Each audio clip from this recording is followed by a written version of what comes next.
अंगार में गुथा ध्वजे तुम्हारा यह त्याग, दहक रही है आज भी तुम में बलि की आग। करते तव जय गान, वीर हुए बलिदान, अंगारों पर चला तुम्हें ले सारा हिंदुस्तान।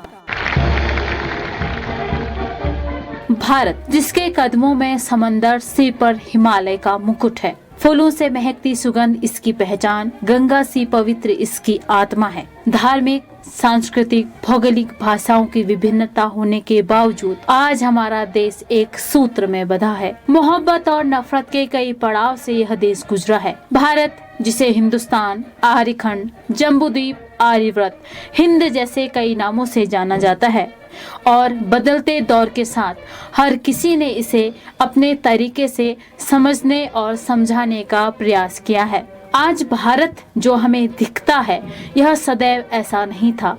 यहाँ कई लोगों ने राज्य किया, इसकी जमीन को कई टुकड़ों में बांटा गया, लेकिन हमारी पहचान आज भी भारतीय के रूप में है। भारत को एक सूत्र में बांधने का कार्य कई लोगों ने किया, लेकिन किसी भी देश को एक सूत्र में बांधने के लिए जरूरत होती है ऐसे नियम, कानून और सुशासन की जो देश में शांति और एकता स्थापित कर सके। आज वही दिन और तारीख है जिस दिन भारत को गणतंत्र राज्य घोषित कर दिया गया था, जिससे हमारा देश एक सूत्र में बंध सका।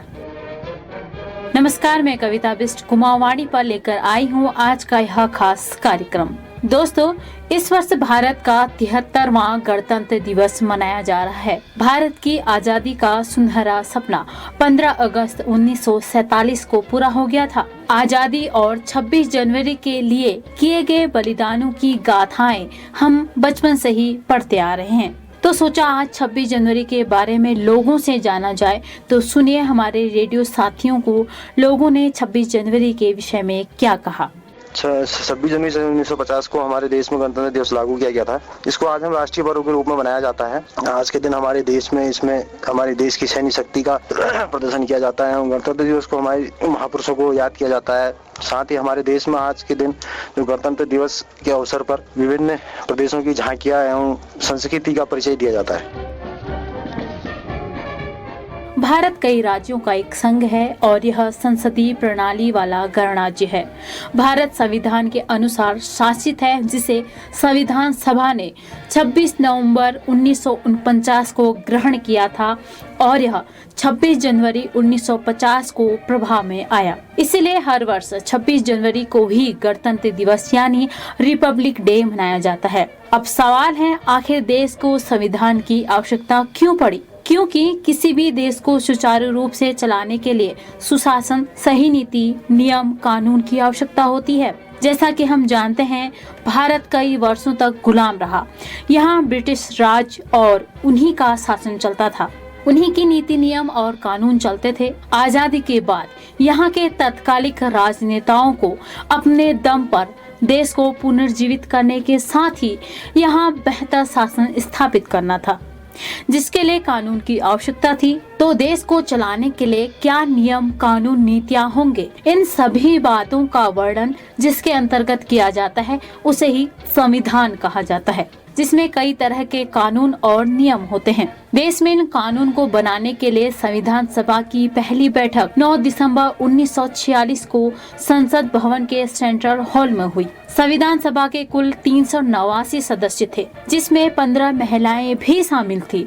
लेकिन 9 दिसंबर को आयोजित सभा में 200 से कुछ अधिक सदस्य ही बैठक में उपस्थित हुए। हालांकि 1947 में देश के विभाजन और कुछ रियासतों के विधानसभा सभा में हिस्सा न लेने के कारण सभा के सदस्यों की संख्या घटकर 299 हो गई। इस तरह 22 समितियों का गठन किया गया, जिसमें 229 सदस्य थे। 22 समितियों में से 8 समितियां सबसे प्रमुख थी, जिसमें प्रारूप समिति, जिसकी अध्यक्षता डॉक्टर भीमराव अंबेडकर जी द्वारा की गई। संघीय संविधान समिति, इसकी अध्यक्षता जवाहरलाल नेहरू जी द्वारा की गई। प्रांतीय संविधान समिति, जिसकी अध्यक्षता सरदार वल्लभ भाई पटेल जी द्वारा की गई। संघ शक्ति समिति, इसकी अध्यक्षता जवाहरलाल नेहरू जी द्वारा की गई। संचालन समिति, जिसकी राजेंद्र प्रसाद जी द्वारा अध्यक्षता की गई थी। वहीं मौलिक अधिकारों एवं अल्पसंख्यकों संबंधित परामर्श समिति, इसकी अध्यक्षता सरदार वल्लभ भाई पटेल, JB कृपलानी और SC मुखर्जी द्वारा की गई। प्रक्रिया नियम समिति की अध्यक्षता राजेंद्र प्रसाद जी द्वारा की गई। राजूगेले समिति की अध्यक्षता जवाहरलाल नेहरू जी द्वारा की गई। इन सभी की अध्यक्षता में इस संविधान सभा ने 2 वर्ष 11 माह 18 दिन में कुल 114 दिन बहस की। संविधान सभा में कुल 12 अधिवेशन किए तथा अंतिम दिन 284 सदस्यों ने इस पर हस्ताक्षर किया और संविधान बनने में 166 दिन बैठक की गई। इसकी बैठकों में प्रेस और जनता को भाग लेने की स्वतंत्रता थी। इस प्रकार भारतीय संविधान को बनने में 2 वर्ष 11 माह 18 दिन लगे थे। भारत के संविधान के निर्माण में संविधान सभा के सभी सदस्यों ने महत्वपूर्ण भूमिका निभाई। संविधान को 26 नवंबर 1949 को पारित किया और इसे 26 जनवरी 1950 को लागू किया गया था। इस संविधान में सर्वाधिक प्रभाव भारत शासन अधिनियम 1935 का है। इसमें लगभग 250 अनुच्छेद इस अधिनियम से लिए गए हैं। भारत शासन अधिनियम 1935 आखिर क्या है, आइए जानते हैं।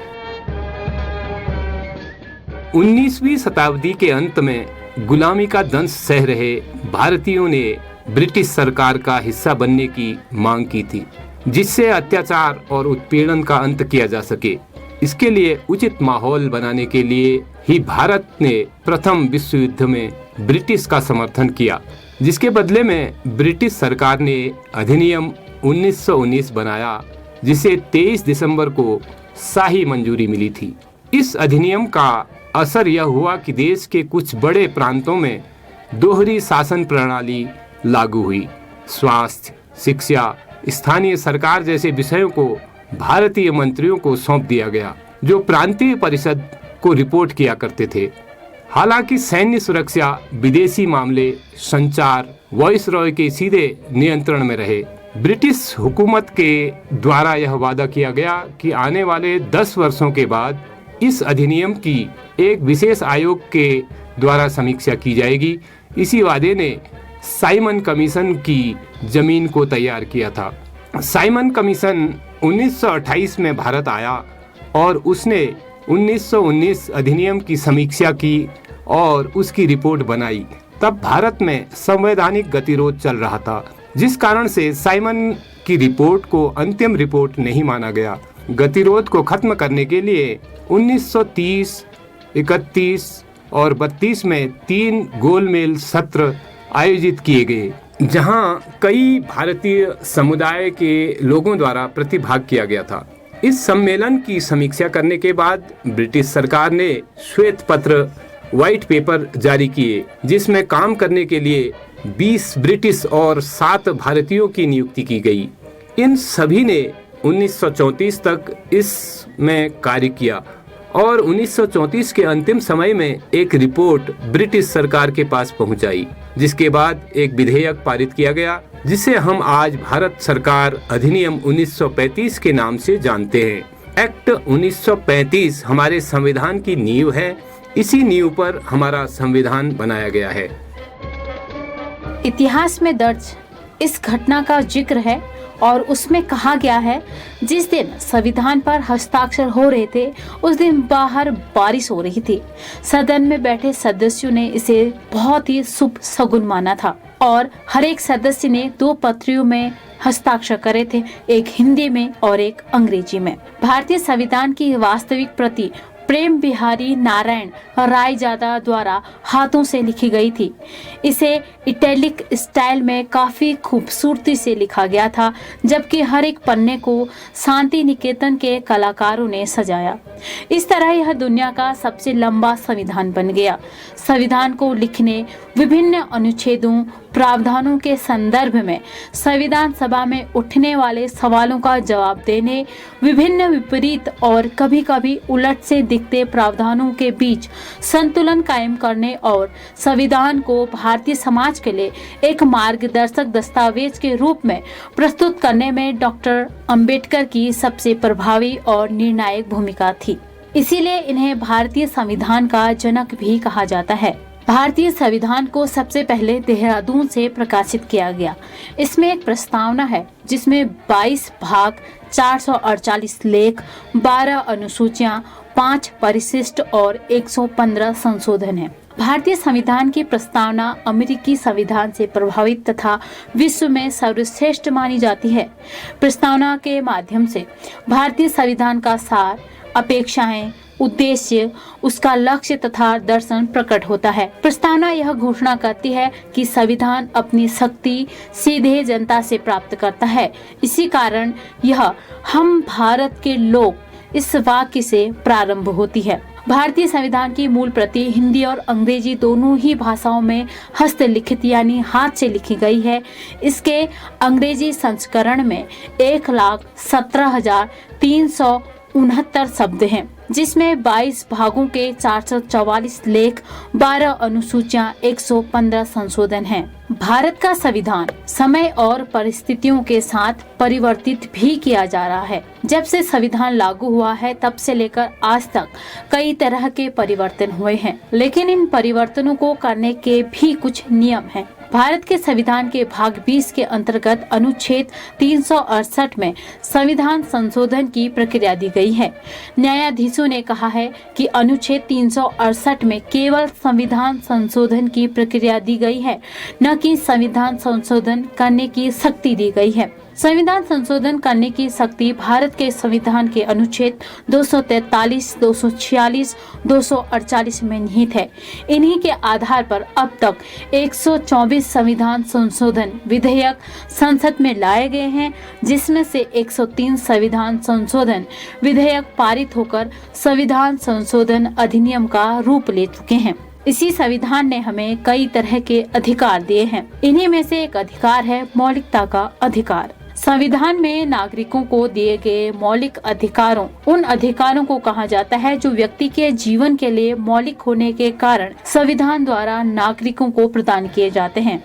इनमें राज्य द्वारा हस्तक्षेप नहीं किया जा सकता।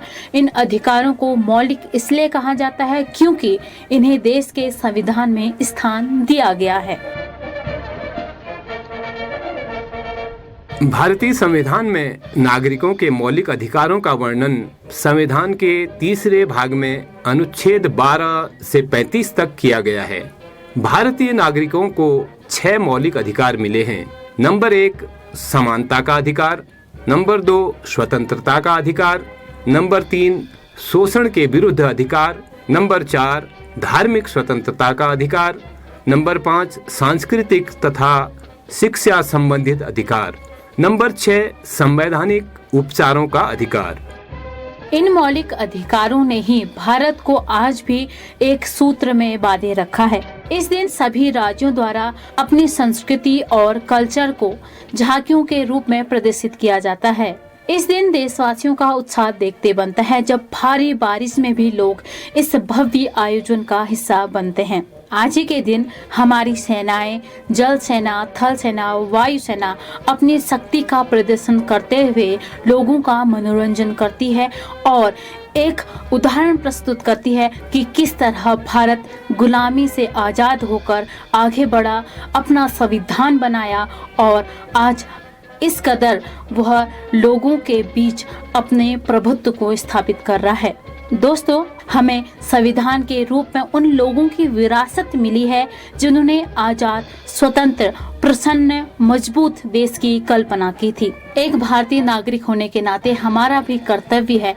कि हम संविधान के नियमों का, इन कानूनों का पालन करें और अपने देश के संविधान को और अधिक मजबूती प्रदान करें। इसी उम्मीद और आशा के साथ मैं कविता बिष्ट आप सभी से लेती हूँ इजाजत। आप सभी को जाते जाते एक बार पुनः गणतंत्र दिवस यानी रिपब्लिक डे की हार्दिक शुभकामनाएं। धन्यवाद।